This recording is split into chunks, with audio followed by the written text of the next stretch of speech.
In this video, there's a cake that looks like a souffle, some dye and some fondant, and we have some sticky fingers with some green dye and green fondant. Welcome. This is the Creativity Cities Weekly Challenge! The rules are simple. Rule 1, if you accept this challenge, you must subscribe and hit the bell for notifications. Rule 2, if you lose, you comment, "I lost," and take the weekly punishment. If you win, you comment, "I won," and like the video. Rule 3, enjoy the challenge. This is your weekly challenge. Find that cake. To start off, stare at the cake on your screen right now and make sure that you have it memorized. You're going to have to try to find this cake in an assortment of other cakes. You have 8 seconds. Your time starts now.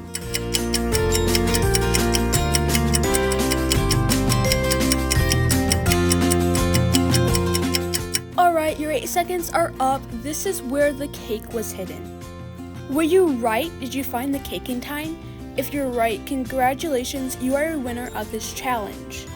If you lost, thanks for trying, you'll get it next time. If you lost, your punishment is eat a ball of fondant about this big. And now it's time for the video, decorating a cake. First of all, these are my 2 start ingredients, cake mix and white fondant. Now I'm going to quickly make the cake. Add the cake mix to a bowl, add the water, mix together, add the oil, add the eggs, mix together again, add to a ready pan, put in the oven, and bake.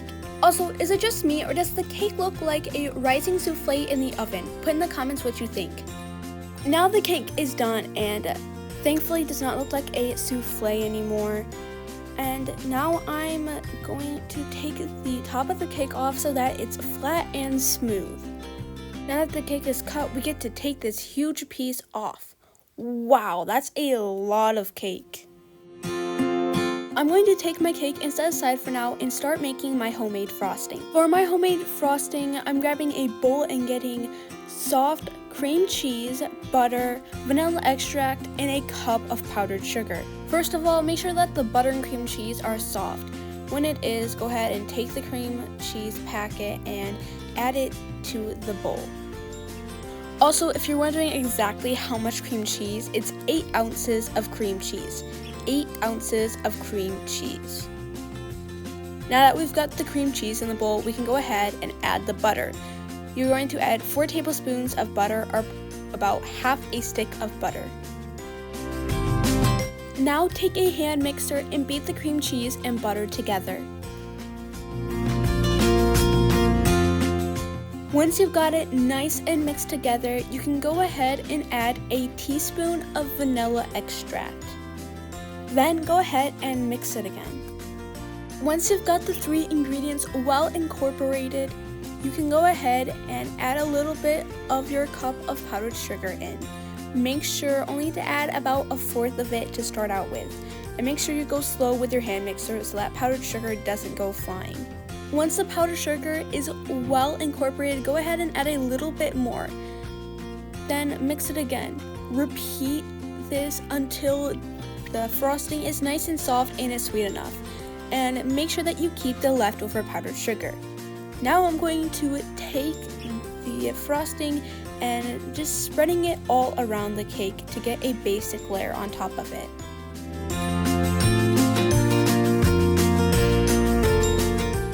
A few minutes later, the frosting is spread evenly around the cake and it's looking pretty smooth and nice.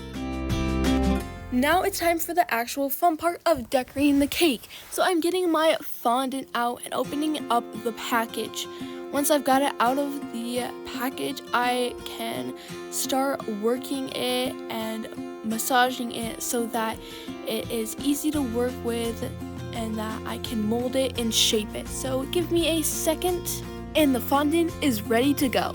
Since the fondant is ready to go, I'm grabbing a rolling pin and sprinkling some powdered sugar on top of it.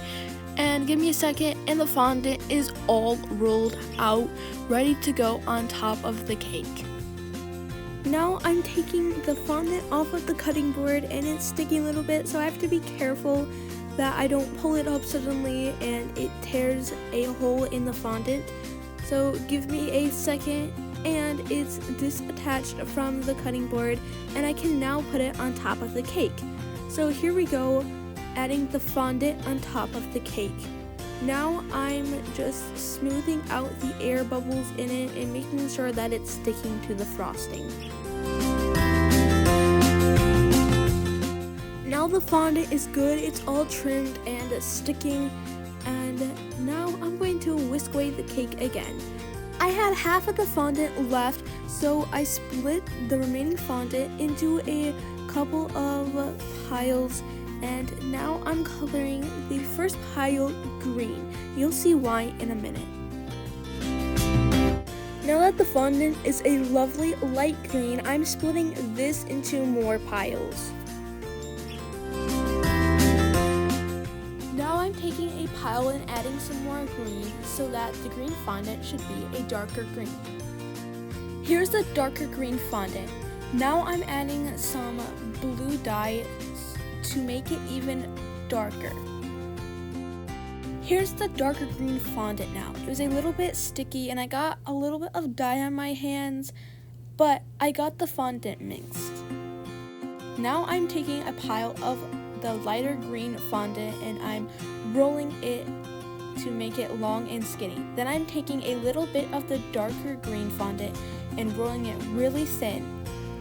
Then I'm taking the two rolls and I'm twisting them together. This is supposed to look like a vine or ivy.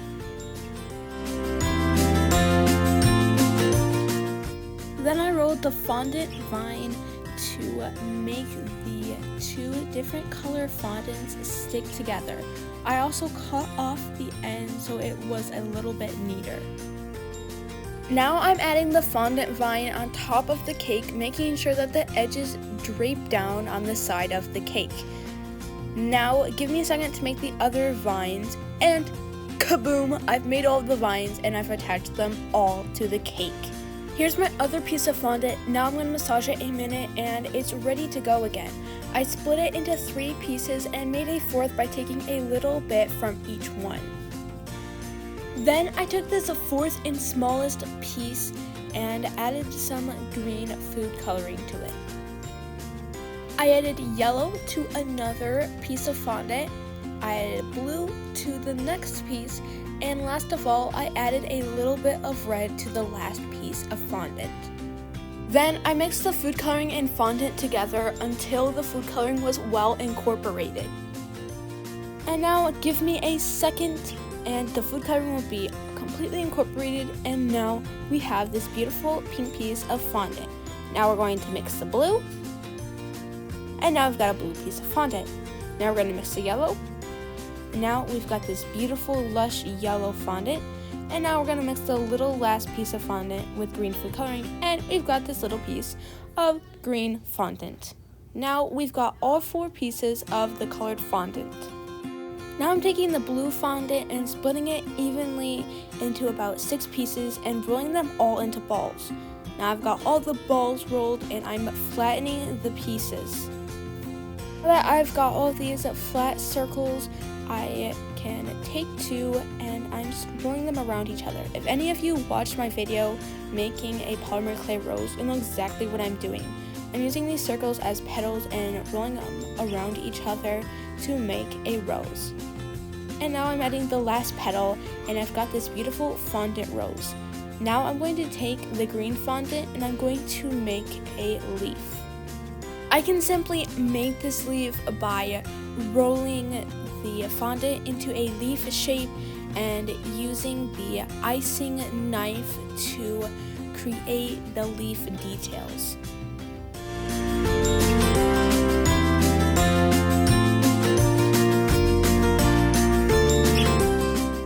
Now that the leaf is done, all I have to do is add it to the rose. Now my rose is complete and I can put it on top of the cake. Let's see how well the rose looks on top of the cake with the vines. Once I got the rose set on top of the cake, I set it aside and started on the pink rose.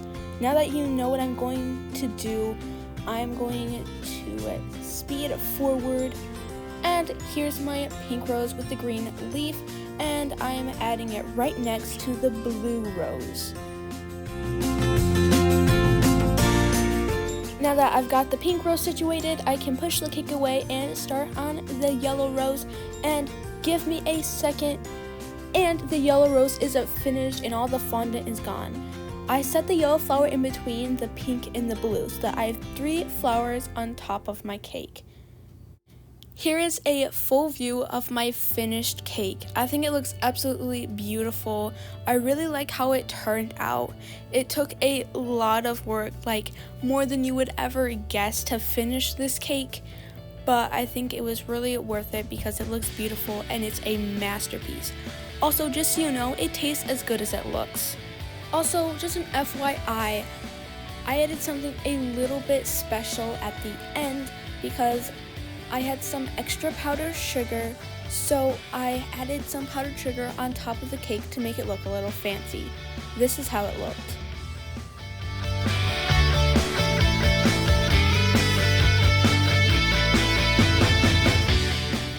Here are a couple of pieces of the cake when it was cut. Also, I added a few droopy drops of frosting on these pieces of cake because I felt like adding another extra special touch.